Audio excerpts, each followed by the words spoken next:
हिजामा लगवाने का सुन्नत तरीक़ा और वक्त। हिजामा लगवाने का सुन्नत तरीक़ा क्या है? क्या इसका कोई मुस्तहब वक्त है या दिन है? नीज़ क्या मुमानात का कोई वक्त है? रिज़वानुल्लाह बुनीर से रसूलुल्लाह सल्लल्लाहु अलैहि वसल्लम जब मेराज की रात पे गए तो आपने फरमाया कि मुझे जिब्रील ने हुक्म दिया कि अपनी उम्मत को हुक्म दें कि वो हिजामा करे। तो हिजामा एक सुन्नत अमल है, इसमें शिफा है। और इसका जो मुस्तहब वक्त है वो चांद की तारीखें, आप सल्लल्लाहु अलैहि वसल्लम से 17 चांद की 17 तारीख को हिजामा करने की तरगीब साबित है। 16, 17, 18 जब चांद खूब चमक रहा होता है तो इन चांद का चूंकि इंसान के ब्लड पे असर पड़ता है तो इन अय्याम में हिजामे का ज़्यादा फ़ायदा है।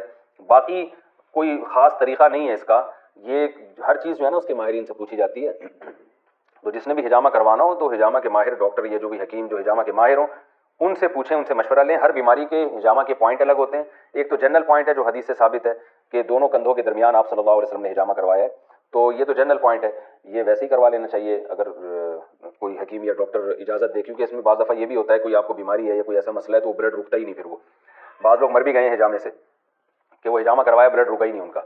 और बाज़ दफ़ा ऐसा होता है कि हिजामा करने वाला कोई इस्तेमाल शुदा ब्लेड आपके लगा देता है तो उससे उसकी बीमारी आप में ट्रांसफ़र हो जाती है। तो आजकल हर आदमी ने बैग उठाया हुआ है और हिजामा सेंटर खोला हुआ है, पैसे कमा रहे हैं, तो पहले तहकीक कर लेनी चाहिए कि रिलायबल है भी या नहीं है।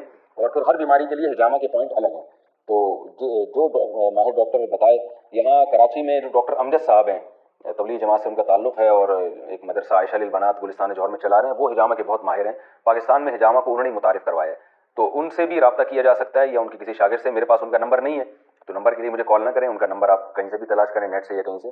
तो उनसे बहुत से लोगों ने हिजामा सीखा है, तो मेरी राय में कि वो एक रिलायबल हैं, तो अगर उनसे रब्ता कर लिया जाए किसी ने हिजामा करवाना हो तो ये ज़्यादा बेहतर होगा। वरना जो डॉक्टर आपको अच्छा लगे, समझ में आए। तो बीमारियों के मुख्तलिफ पॉइंट होते हैं, लेकिन इसमें भी मुबालगा बहुत होने लगा है। बहुत सी मनगढ़ंत हदीसें भी हिजामा वाले बताते हैं जिनका कोई सबूत नहीं है। तो और हर देखें, शहद में अल्लाह ने शिफा रखी है। अब ये नहीं कि यानी लाजमी आपको शिफा होगी भी और उसकी कोई क्वांटिटी भी नहीं है, जितनी चाय पीते रहो शहद, ऐसा नहीं है। शिफा है मखसूस तरीके से, मखसूस बीमारियों में मखसूस तरीके से पीने से शिफा है, और वो भी अल्लाह की मर्जी पर है। तो इसी तरह हिजामे का भी ये मतलब नहीं है कि आप जो भी उठे और हर बीमारी में जहाँ चाहे हिजामा करवा लें और करवाते चले जा रहे हैं, पूरे पूरे जिस्म पे पॉइंट लगवाते हैं। तो भूलोग भी बहुत हो रहा है इसमें। एक शिफा का तरीका है, जरिया है, लेकिन अल्लाह की मशीयत के साथ अल्लाह चाहेगा तो शिफा होगी, नहीं चाहेगा तो कुछ भी करवाते रहे, नहीं होगी।